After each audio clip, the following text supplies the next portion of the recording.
یا بنی اسرائیل اذکروا نعمتی التی انعمت علیکم، اے بنی اسرائیل، اے یعقوب کی اولاد، یاد کرو میرا وہ احسان جو میں نے تم پر کیا۔ نعمتی التی، میرے احسان کو یاد کرو، التی وہ، انعمت علیکم جو میں نے احسان تم پر کیا۔ وَأَوْفُوا بِعَہْدِی، اور میرے عہد کو پورا کرو۔ اوفی بعہدکم، میں تمہارے عہد کو پورا کروں گا۔ وَإِيَّايَ فَارْہَبُونِ، اور مجھ سے ڈرو۔ فارہبون کا معنی ڈرو۔ یہاں پہ بنی اسرائیل کو خطاب کیا جا رہا ہے۔ یہ بنی اسرائیل کہاں سے چلی، اس کا آغاز کہاں سے ہوا ہے؟ ایک تو یہ ذہن نشین رکھے، یعقوب علیہ السلام آپ کا لقب ہے اسرائیل، ٹھیک ہے؟ یہ دو بھائی ہیں، ایک کا نام ایس، ایک کا نام یعقوب، دونوں جڑواں پیدا ہوئے، دونوں حضرت اسحاق علیہ السلام کے بیٹے ہیں۔ اسحاق علیہ السلام نے حضرت لوط علیہ السلام کی بیٹی کے ساتھ شادی کی ہے۔ تو اسحاق علیہ السلام کو دو بیٹے جڑواں پیدا ہوئے ایک ہی عمل سے، ایک کا نام یعقوب ہے، ایک کا نام ایس۔ ایس کچھ قدرے پہلے پیدا ہوئے اور یعقوب ان کے بعد پیدا ہوئے، اسی وجہ سے ان کا نام یعقوب پڑا۔ یعقوب ہے عقب سے، عقب کہتے ہیں پیچھے سے آنے کو، بعد میں آنے کو عقب کہتے ہیں، اسی وجہ سے ان کا نام یعقوب پڑ گیا۔ اسحاق علیہ السلام بہت زیادہ عبادت اور ریاضت کیا کرتے تھے، گریہ زاری بہت زیادہ کیا کرتے تھے۔ تو یعقوب علیہ السلام ان کے بیٹے تھے، اپنے باپ کے بہت زیادہ خدمت گزار تھے۔ تو ایک مرتبہ اسحاق علیہ السلام اپنے اجرے میں یا جائے عبادت میں مصروف تھے، جس کمرے میں آپ عبادت کیا کرتے تھے، آپ نے باہر اپنے بیٹے یعقوب علیہ السلام کو کھڑا کر دیا، کہا کسی کو اندر نہیں آنے دینا۔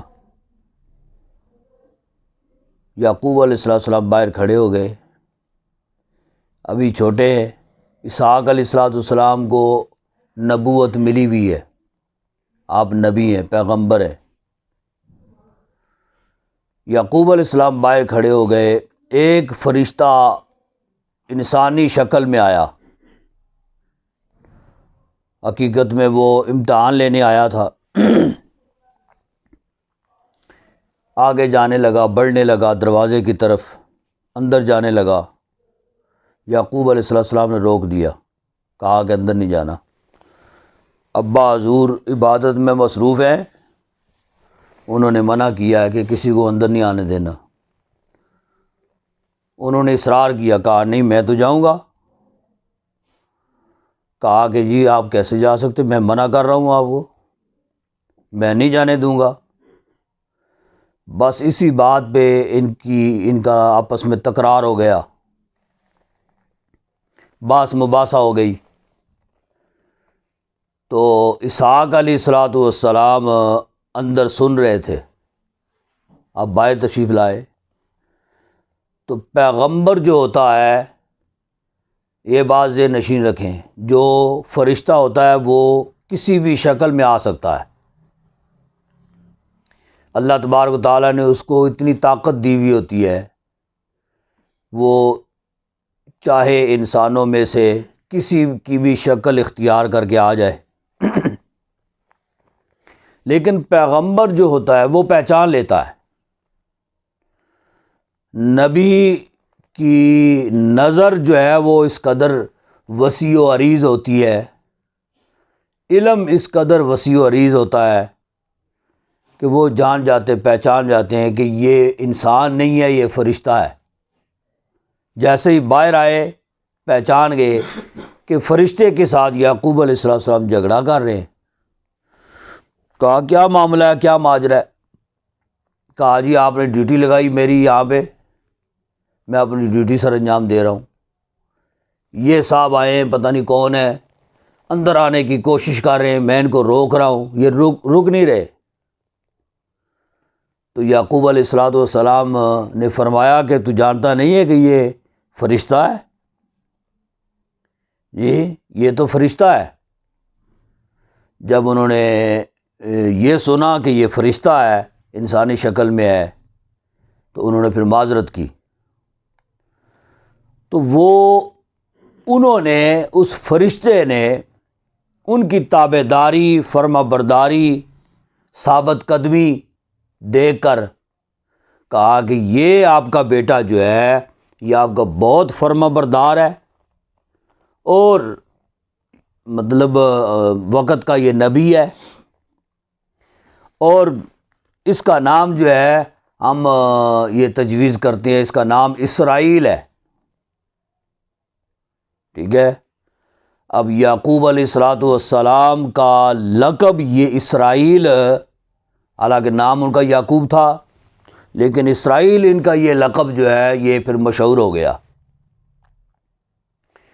اور قرآن پاک میں جا بجا جہاں پہ بھی ذکر آتا ہے بنی یعقوب نہیں آتا، یا بنی یعقوب، ٹھیک ہے، چونکہ ان کو یہ نام جو ہے فرما برداری، تابع داری کے صلہ میں فرشتے نے یہ نام دیا تھا، تو اللہ تبارک و تعالیٰ کو اس وجہ سے یہ نام اتنا پسند آیا، تو اب یہ نام فرشتوں کی طرح کا نام ہے، جیسے جبرائیل، اسرافیل، میکائیل، اسرائیل، اسی طرح اسرائیل۔ تو یہ نام رکھنے والا چونکہ فرشتہ تھا، تو اس وجہ سے اس نے اپنے فرشتوں کی طرز پر ہی یہ نام جو ہے نا یہ رکھا۔ تو اللہ تبارک و تعالیٰ نے اسی لقب سے ان کو یاد کیا۔ ان کے بعد والی اولاد ساری کی ساری وہ بنی اسرائیل کے نام سے ہی مشہور ہوئی ہے۔ اور پھر یعقوب علیہ السلام اور ان کے بھائی ایس، جب اسحاق علیہ السلام فوت ہونے لگے، نزع کا وقت قریب آنے لگا، دنیا سے رخصتی کا وقت قریب آنے لگا، دونوں بیٹوں کو پاس بلا کے دونوں کو دعائیں دیں۔ ایک کو کہا، ایس کو یہ دعا دی کہ تو بہت مالدار ہوگا، اللہ تجھے بہت مال دے گا، ٹھیک ہے، مال کی تیرے پاس فراوانی ہوگی۔ یعقوب علیہ السلام کو یہ دعا دی کہ تیری نسل میں نبوت و رسالت جو ہے یہ چلے گی۔ دونوں کو دعا دے کے دنیا سے رخصت ہو گئے۔ آپ دونوں جو ہے نا کنعان کے علاقے میں رہتے تھے۔ اللہ رب العزت نے ایس کو مال و متاع بہت زیادہ دیا، بہت زیادہ مال کی جو ہے نا یہ فراوانی ان کے پاس، ٹھیک ہے، لیکن یعقوب علیہ السلام کے پاس مال نہیں تھا، یہ غریب تھے۔ تو ان کی جو ہے نا والدہ نے انہیں یہ حکم فرمایا کہ تم ایسے کرو کہ تم غریب ہو، تمہارے پاس اتنا پیسہ روپیہ نہیں ہے، تمہارا بھائی جو ہے نا وہ بہت زیادہ مالدار ہے، تم ایسا کرو کہ تم اپنے ماموں کے پاس چلے جاؤ، ٹھیک ہے۔ لوط علیہ السلام کی بیٹی کا بھائی جو تھا، لایان ان کا نام تھا، لایان، وہ بھی بہت زیادہ امیر کبیر تھے، بہت زیادہ، ان کے پاس بھی مال و متاع بہت زیادہ تھا۔ کہا تم ایسے کرو کہ اپنے ماموں لایان کے پاس چلے جاؤ، ہو سکتا ہے کہ وہ کچھ عرصے کے لیے تمہیں وہ اپنے پاس رکھ لے اور تمہیں کچھ مال و اسباب جو ہے نا وہ دے دے۔ ان کی بیٹیاں ہیں، ہو سکتا ہے کہ اپنی بیٹی کے ساتھ تمہارا نکاح کر دے، تم ان کے پاس چلے جاؤ۔ کہا ٹھیک ہے۔ آپ اپنے ماموں لایان کے پاس چلے گئے۔ ان کا مال مویشی وغیرہ بہت زیادہ، نوکر چاکر، بڑا اللہ کا کرم تھا۔ کچھ عرصہ وہاں پہ رہنے کے بعد ان کی نیک نامی کو دیکھ کر لایان ان کے ماموں نے اپنی بڑی بیٹی کا نکاح ان کے ساتھ کر دیا، ٹھیک ہے، بڑی بیٹی کا نکاح ان کے ساتھ کر دیا۔ اس سے 4 بیٹے پیدا ہوئے، پھر وہ فوت ہو گئی۔ پھر اپنے لایان نے اپنی دوسری بیٹی کا نکاح بھی ان سے کر دیا۔ دوسری بیٹی کا جب نکاح کیا، ان کی کل 5 بیٹیاں تھیں، دوسری بیٹی کا نکاح بھی کر دیا، ان سے 2 بیٹے پیدا ہوئے، وہ بھی فوت ہو گئی۔ پھر ان کے ماموں لایان نے تیسری بیٹی کا نکاح بھی ان سے کر دیا، ان سے پھر 4 بیٹے پیدا ہوئے، کتنے ہو گئے؟ 10 ہو گئے۔ اب تیسری بیٹی بھی فوت ہو گئی، ٹھیک ہے۔ پھر ان کے ماموں لایان نے اپنی چوتھی بیٹی کا نکاح ان سے کر دیا۔ چوتھی بیٹی کا نکاح جب کیا، ان سے ایک بیٹا پیدا ہوا، یوسف علیہ السلام، ٹھیک ہے۔ یعقوب علیہ السلام کی چوتھی بیوی میں سے یوسف علیہ السلام پیدا ہوئے۔ جب یوسف علیہ السلام پیدا ہوئے تو اس وقت اللہ تبارک و تعالیٰ نے ان کو نبوت عطا فرمائی۔ ان کی عمر 40 سال تھی اس وقت۔ 40 سال کی عمر میں پھر ان کو نبوت ملی۔ ان کے ماموں لایان بہت خوش ہوئے۔ اب انہوں نے اپنے بھانجے کو وہاں سے رخصت کیا۔ رخصتی کے وقت ان کی وہ چوتھی بیٹی جو یعقوب علیہ السلام کے عقد میں تھی، اور ان کی اولاد جو پہلی بیویوں میں سے بھی ہوئی اور اس میں سے بھی جو بیٹا پیدا ہوا یوسف علیہ السلام، ان کو ساتھ ان کے بھیجا رخصتی کے وقت۔ اب رخصتی کے وقت انہوں نے ساتھ ان کے 500 بکریاں، 500 گائے، 500 اونٹ، 500 خچر، ساز و سامان سے لدے ہوئے وہ اقمیر کے طور پر ان کو ساتھ دے کے بھیجا، اور ساتھ بے شمار نوکر چاکر بھی ساتھ بھیج دیے کہ اتنا مال مویشی آخر سنبھالنے کے لیے کوئی نوکر چاکر کی بھی ضرورت ہے جی، تو لہٰذا یہ بھی ساتھ لے جاؤ۔ وہ سارا کچھ دے کے بھیجا۔ یہ واپس پھر جو ہے نا کنعان واپس تشریف لائے۔ ان کے بھائی ایس کو پتہ چلا بھائی آ رہے، انہوں نے بڑا پرتپاک استقبال کیا۔ استقبال جب کیا تو یہ وہاں پہ کچھ عرصہ رہے، تو پھر ان کی اس چوتھی بیوی سے 12واں بیٹا بنیامین پیدا ہوا، وہ کنعان میں پیدا ہوئے۔ ان کی وفات کے وقت ان کی چوتھی بیوی جو ہے نا وہ بھی فوت ہو گئی۔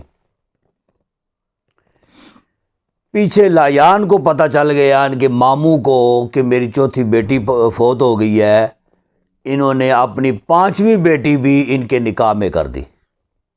یعقوب علیہ السلام کے 5 بیٹیاں تھیں، ان کی تابع داری، فرما برداری، ایمانداری، امانت داری، وہ ساری چیزیں، پھر نبوت بھی ان کو مل گئی، وہ ساری چیزیں جو ہیں نا وہ ان کے ملوذ خاطر تھیں۔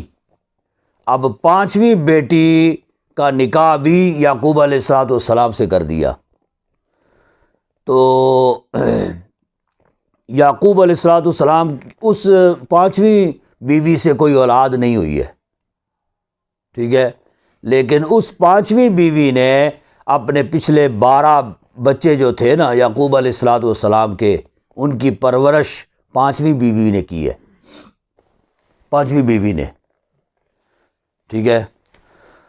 یہ تھا قصہ یعقوب علیہ السلام کا، جو آپ کو میں نے ابتداً، آگے پھر واقعات ان کے جو ہے نا وہ آتے رہیں گے اور چلتے رہیں گے۔ البتہ یہ ذہن نشین رکھیں، یا بنی اسرائیل، بنی اسرائیل سے مراد یعقوب علیہ السلام کی اولاد ہے۔ یعقوب علیہ السلام کے کل کتنے بیٹے ہوئے؟ 12 بیٹے، 12 بیٹوں کی پھر شادیاں ہوئیں، اور یہ 12 ان سے پھر 12 قبیلے بنے، ان 12 بیٹوں سے 12 قبیلے بنے، جو بنی اسرائیل کے 12 قبیلے مشہور ہیں۔ ان سے پھر آگے اولادیں بے شمار، اللہ رب العزت نے ان کو اولادوں کی فراوانی عطا فرمائی۔ یہ پھر روئے زمین پر یہ بنی اسرائیل جو ہے نا یہ پھیل گئے، روئے زمین پر یہ 12 قبیلے بنی اسرائیل کے پھیل گئے، آج بھی پائے جاتے ہیں کچھ ممالک میں، کچھ علاقوں میں پائے جاتے ہیں جی۔ تو یعقوب علیہ السلام کی اس اولاد کو، بنی اسرائیل کو، اللہ تبارک و تعالیٰ نے بے شمار نعمتوں سے نوازا۔ ایک تو ان کی اولاد میں نبوت بھی تھی، نبوت چلتی رہی، 2 راستے تھے، ایک بنی اسرائیل، ایک بنی اسماعیل۔ حضرت اسماعیل علیہ السلام کی اولاد سے جو نبی بنے ان کو بنی اسماعیل کہا جاتا ہے، بنی اسرائیل یعقوب علیہ السلام کی اولاد سے جو نبی بنے ان کو بنی اسرائیل کہا جاتا ہے۔ اور میں نے آپ کو بتایا تھا اسحاق علیہ السلام نے اپنی وفات کے وقت ایس کو یہ دعا دی تھی مال و متاع کی فراوانی کے بارے میں، اور یعقوب علیہ السلام کو اولاد دی تھی نبوت و رسالت کے جاری ہونے کے حوالے سے، یہ اولاد دی تھی، ٹھیک ہے، کہ نبوت و رسالت تیری اولاد میں بہت زیادہ ہوگی، نبی ہوں گے، تیری نسل میں نبی ہوں گے، یہ اولاد، یہ دعا دی تھی۔ تو جب یعقوب علیہ السلام اپنے ماموں سے کنعان واپس آئے، ایس نے ان کا استقبال کیا، اس وقت انہوں نے یعقوب علیہ السلام سے درخواست کی تھی کہ آپ قبلہ والد صاحب نے تو یہ دعا دے دی مالدار ہونے کی، اللہ نے مال بھی بے شمار دیا ہے اور بے حساب دیا ہے، لیکن میں یہ چاہتا ہوں کہ میری نسل میں بھی کوئی نبی ہو، آپ دعا فرمائیں کہ میری نسل میں بھی نبی ہو۔ اس وقت نبی یعقوب علیہ السلام بھی نبی تھے، اور نبی جو دعا کرتا ہے وہ دعا کبھی رد نہیں ہو سکتی، نبی مستجاب الدعوات ہوتا ہے، اس کی دعا اللہ ضرور قبول فرماتا ہے۔ تو ایس نے اپنے بھائی سے یہ درخواست کی آپ دعا کریں، کہا کہ 2 نبی تمہاری اولاد میں ہوں گے، ٹھیک ہے، 2 نبی، تو ان کی اولاد میں آگے پھر 2 ہی نبی پیدا ہوئے اور اس کے علاوہ نبی نہیں بنے۔ بنی اسرائیل میں ہی نبوت چلتی آئی، پھر اسماعیل علیہ السلام کی اولاد میں ابراہیم علیہ السلام اور اس کے بعد اسماعیل علیہ السلام ان کی اولاد میں یہ پھر آگے جو نبوت چلی ہے، حضور اقدس صلی اللہ علیہ وسلم بنی اسماعیل میں سے تھے، بنی اسماعیل میں سے۔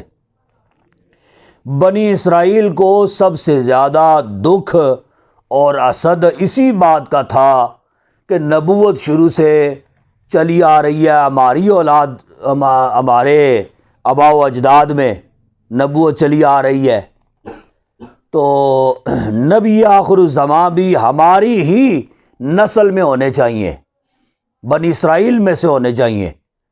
حضور اقدس صلی اللہ علیہ وسلم بنی اسماعیل میں سے تشریف لے آئے، تو اسی بات کا ان کو گمنڈ اور غرور تھا، اور بعد میں اسی بات کا ان کو افسوس تھا کہ یہ کیسے ہو گیا، یہ نبی آخر الزماں جو ہیں یہ تو ہماری نسل میں سے ہونے چاہیے تھے۔ اسی وجہ سے پھر بنی اسرائیل جو ہیں وہ حد سے بڑھنے والوں میں سے ہو گئے، نافرمانیوں پہ اتر آئے جی، اور بس غلطیوں پہ غلطیاں، اللہ رب العزت ان کی غلطیوں پر پردہ ڈالتا رہا، معاف فرماتا رہا، پھر انعامات کرتا رہا کہ شاید یہ ٹھیک ہو جائیں گے جی، لیکن وہ بس اسی کے ہی مستحق رہے، عطاب الہی کے۔ یا بنی اسرائیل اذکروا، اے یعقوب کی اولاد یاد کرو، نعمتی اللتی، میرا وہ احسان جو میں نے تم پر کیا، یعنی احسان کیا کہ تمہاری نسل میں نبوت و رسالت جاری کی گئی، اور تم لوگوں نے مجھ سے عہد کیا کہ ہم راہ راست پہ رہیں گے، تورات پر عمل پیرا رہیں گے، تورات پر عمل کرتے رہیں گے، اور نبی آخر الزماں صلی اللہ علیہ وسلم جب تشریف لائیں گے تو ہم ان کا کلمہ پڑھیں گے جی، اس بات کا تم نے مجھ سے عہد کیا۔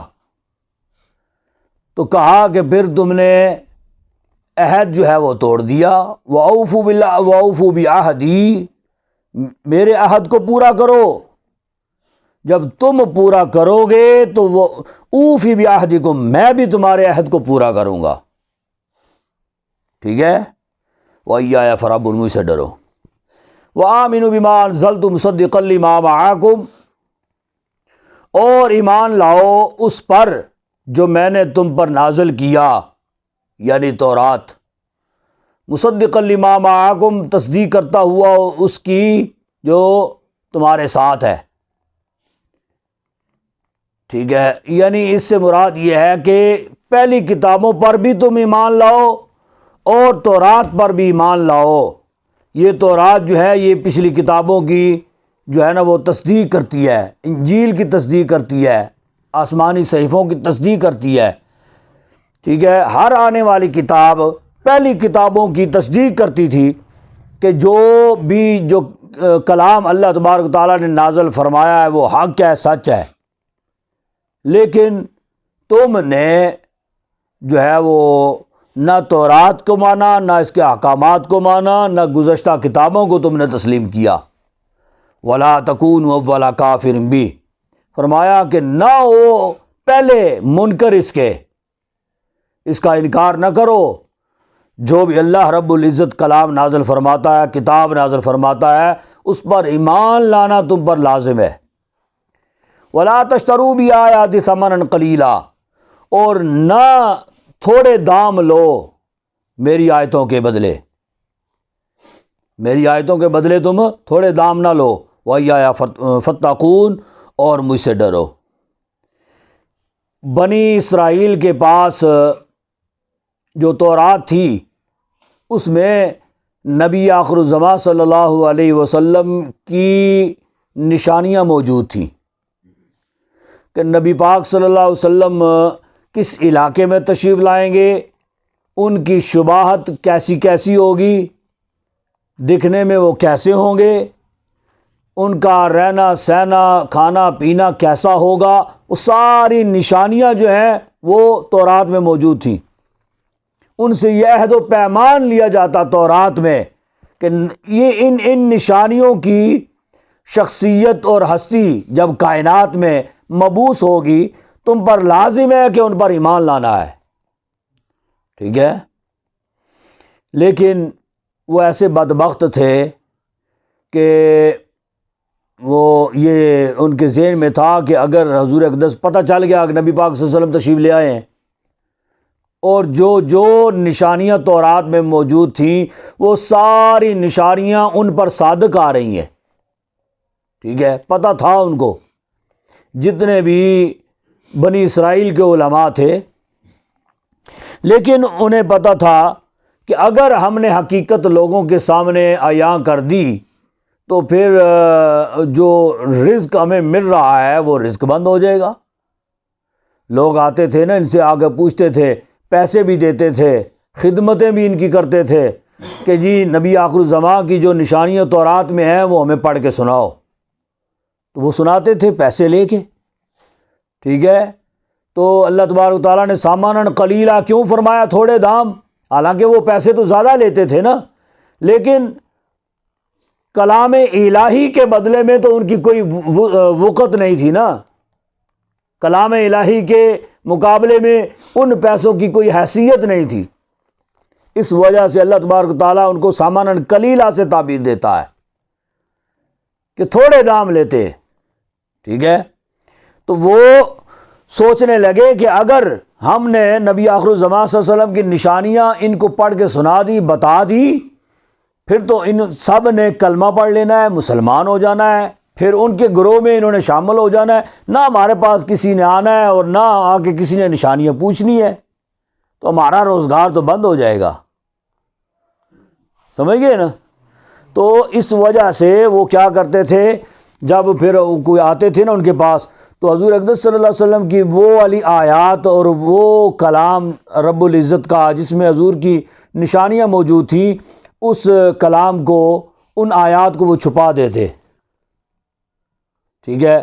یا تو اس کے اوپر ہاتھ رکھ لیتے، دائیں بائیں اوپر نیچے سے کچھ نہ کچھ پڑھ لیتے، جو نشانیاں تھیں نشانیوں والی آیات پر ہاتھ رکھ لیتے، یا ان کو سرے سے انہوں نے ادھر سے غائب ہی کر دیا جناب علی ان نشانیوں کو. ٹھیک ہے.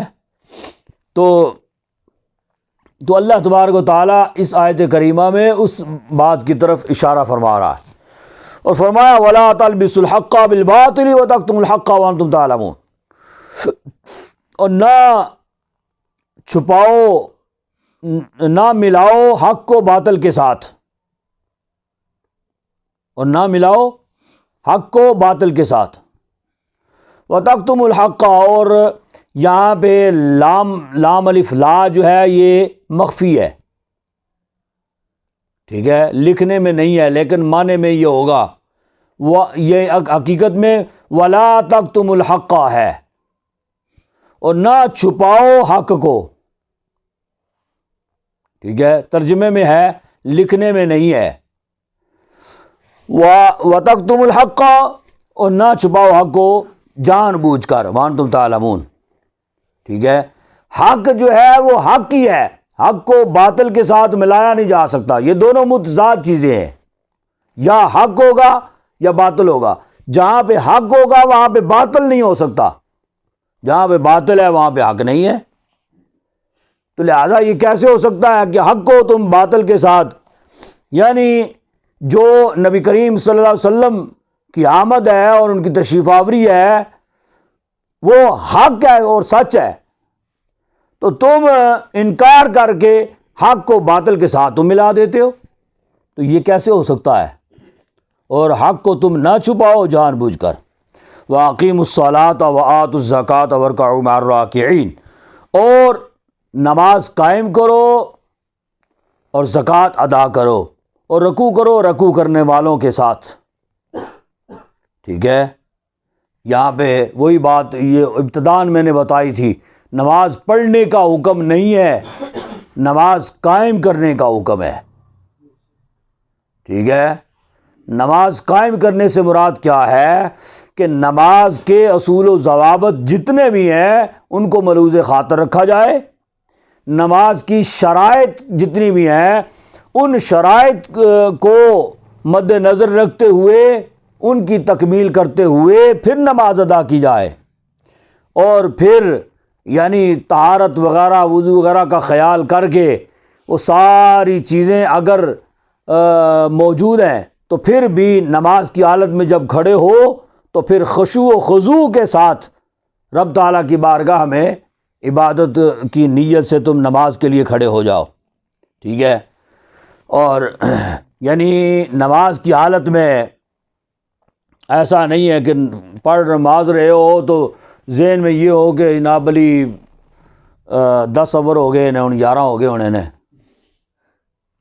جی 3 آؤٹ سن پتہ نہیں ہوں چوتھا بھی ہو گیا ہونا ہے جی، یہ پھر خشوع و خضوع نہیں ہے، اس کو نماز قائم کرنا نہیں کہا جائے گا۔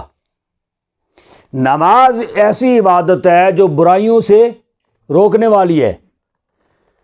اگر بندہ کہے کہ میں نماز بھی پڑھتا ہوں اور برائیوں سے میں پھر بھی نہیں بچتا، برائی بھی جو ہے گناہ جو ہے وہ پھر بھی مجھ سے سرزد ہو جاتا ہے حالانکہ میں نماز پڑھتا ہوں جی، تو کسی بزرگ نے کہا نا کہ تم اس طریقے کی نماز پڑھتے ہی نہیں ہو جس طریقے کی نماز پڑھنے کا حکم دیا گیا ہے، یعنی حکم دیا ہے کہ نماز قائم کرو، گویا کہ تم تو پڑھ رہے ہو، پڑھنے کا تو حکم ہی نہیں ہے۔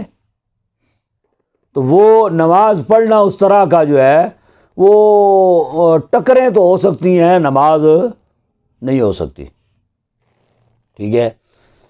یعنی بندہ اگر یہ خیال کرے کہ یہ نماز میں پڑھتا ہوں اور میں عیبوں سے میں پاک بھی نہیں ہو رہا، تو اسے سوچنا چاہیے، اسے اپنے گریبان پہ جھانکنا چاہیے، اسے اپنی نماز کی اصلاح کرنی چاہیے، غور کرنا چاہیے کہ آیا میری نماز میں کوئی خرابی تو نہیں ہے، ٹھیک ہے۔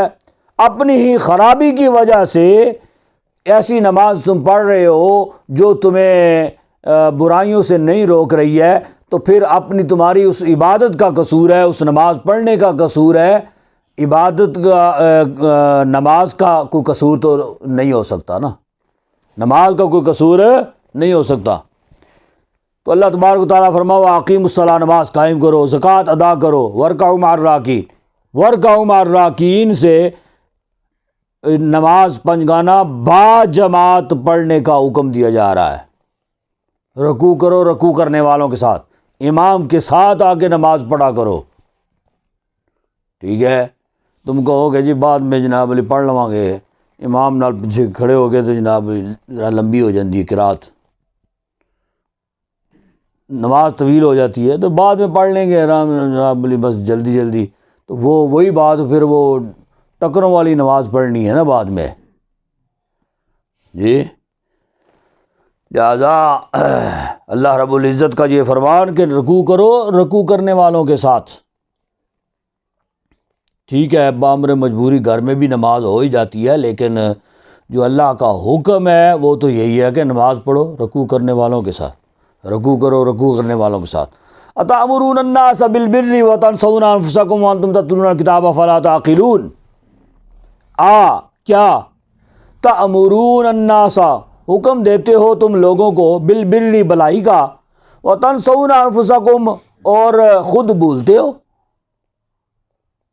جی، خود اس پہ عمل کرتے کوئی نہیں ہو۔ لوگوں کو رائے راست پہ آنے کی دعوت جو ہے نا وہ دیتے ہو، نیکی کی دعوت دیتے ہو، خود اگر عمل نہیں کرتے تو پھر اس تبلیغ کا کوئی فائدہ نہیں ہے۔ وانتم تتلون الکتاب، حالانکہ تم کتاب پڑھتے ہو۔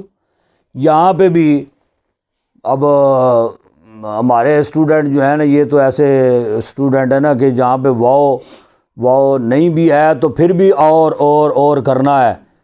اب کسی مقام پہ واو ہو بھی تو پھر بھی اور کا معنی نہیں کیا جاتا،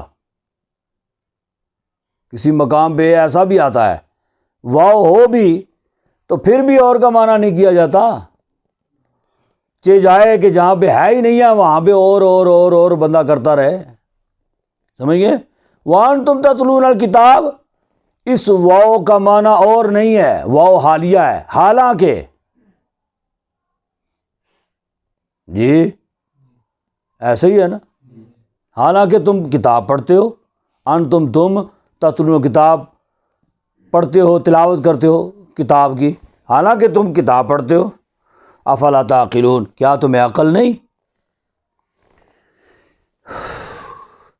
واستعینوا بالصبر والصلاۃ، اور مدد چاہو صبر سے اور نماز سے۔ یہاں پہ اور ہے، یہاں پہ ہے، وہاں تو کرنا ہے نا۔ اور مدد چاہو، استعینوا مدد چاہو، بالصبر صبر سے، والصلاۃ اور نماز سے، ٹھیک ہے۔ وَإِنَّهَا لَكَبِيرَةٌ إِلَّا عَلَى الْخَاشِعِينَ، اور بے شک یہ ان پر بھاری ہے نا، اور بے شک یہ بھاری ہے، الا علی الخاشعین، سوائے ان کے جو خشوع کرنے والے ہیں، مگر ان کے جو خشوع کرنے والے، یعنی جو خشوع و خضوع کرنے والے ہیں ان پر بھاری نہیں ہے نماز، ٹھیک ہے۔ یہ مطلب نماز کا وقت آ گیا، وہ جی وضو بھی کرنا پڑے گا، ٹھنڈا پانی ہے جی، ان استنجائی کرنا پڑے گا، جسم ناپاک ہے، نہانا بھی پڑے گا، تو پھر یہ بڑا نماز بوجھ لگتی ہے بعض لوگوں کو۔ تو بوجھ کن کو لگتی ہے؟ جو اللہ کا خوف نہیں رکھتے ان کو بوجھ لگتی ہے۔ جنہیں اللہ کا خوف ہے، خشیت الہی ہے، جو خشوع کرنے والے ہیں اس کی بارگاہ میں، انہیں نماز بوجھ نہیں لگتی۔ وہ جب نماز پڑھتے ہیں تو پھر نماز ان کو سرور بھی دیتی ہے، نماز بڑا مزہ دیتی ہے جی۔ وہ جب نماز پھر پڑھ لیتے ہیں تو ان کو بڑی لذت محسوس ہوتی ہے، سکون محسوس ہوتا ہے، یوں محسوس ہوتا ہے بہت بڑا بوجھ تھا میرے اوپر، نماز پڑھ لیا، بوجھ اتر گیا، ٹھیک ہے۔ تو اگلی نماز کی پھر فکر ہو جاتی ہے، زور کی پڑھی ہے، اب عصر کی نماز کا ٹائم آنے والا ہے، عصر کی نماز پڑھنی ہے، ٹھیک ہے۔ یہ وہ لوگ ہیں جو خاشعین والے ہیں۔ کون ہے؟ خاشعین والے۔ حضور نبی کریم صلی اللہ علیہ وسلم کا یہ معمول تھا، آپ پر جب بھی پریشانی لاحق ہوتی تھی آپ نماز کی طرف جو ہے نا متوجہ ہو جاتے، نماز ادا کرنا شروع کر دیتے۔ جب بھی بھوک غالب ہو جاتی، ٹھیک ہے، بہت زیادہ مال و متاع تو حضور نبی کریم صلی اللہ علیہ وسلم مفلسی کی زندگی گزاری ہے نا، تو جب بھوک ذرا مسلط ہو جاتی اور غالب آ جاتی بھوک، نبی پاک صلی اللہ علیہ وسلم نماز کی طرف متوجہ ہو جاتے، نماز پڑھنا شروع کر دیتے۔ نماز پڑھتے پڑھتے قیام ہی اتنا طویل ہو جاتا، پاؤں متورم ہو جاتے، بھوک کا وہم و گمان سے خیال ہی نکل جاتا، ذہن میں نہیں رہتا کہ بھوک تھی مجھے۔ ہمیں بھوک ہوتی ہے تو ہم کیا کرتے ہیں؟ بس کھانے پینے کے پیچھے پڑتے ہیں نا جی۔ حضور اقدس صلی اللہ علیہ وسلم کا یہ معمول تھا۔ ان کے بیٹے حضرت ابراہیم جب فوت ہوئے، نبی کریم صلی اللہ علیہ وسلم نماز پڑھنے لگ پڑے، نوافل پڑھنا شروع ہو گئے، ٹھیک ہے۔ بندہ کہے ہو جی گھر میت پئی ہے تو کوئی نمازاں دی پئی ہے۔ مقصد یہ ہے کہ جو سکون نماز میں ہے وہ کسی اور چیز میں نہیں ہے۔ الذین یظنون انہم ملاقو ربہم وانہم الیہ راجعون، یہ خشوع والے لوگ کون ہیں؟ الا علی الخاشعین، الذین اس لیے یہاں پہ آیا، لام الف آ گیا، یعنی یہ خشوع والے وہ لوگ ہیں، یظنون انہم جو گمان کرتے ہیں کہ بے شک ان کو ملاقو ربہم اپنے رب سے ملنا ہے، ملاقات کرنی ہے، ٹھیک ہے۔ وہ جانتے ہیں کہ مطلب آخر ایک وقت آنا ہے، اللہ سے ہم نے ملنا ہے، اس کی بارگاہ میں ہم نے پیش ہونا ہے، تو وہاں پہ پھر کیا ہم جواب دیں گے؟ وَأَنَّهُمْ إِلَيْهِ رَاجِعُونَ، اور اسی کی طرف لوٹ کے جانا ہے۔ وَمَا عَلَيْنَا إِلَّا الْبَلَاغُ۔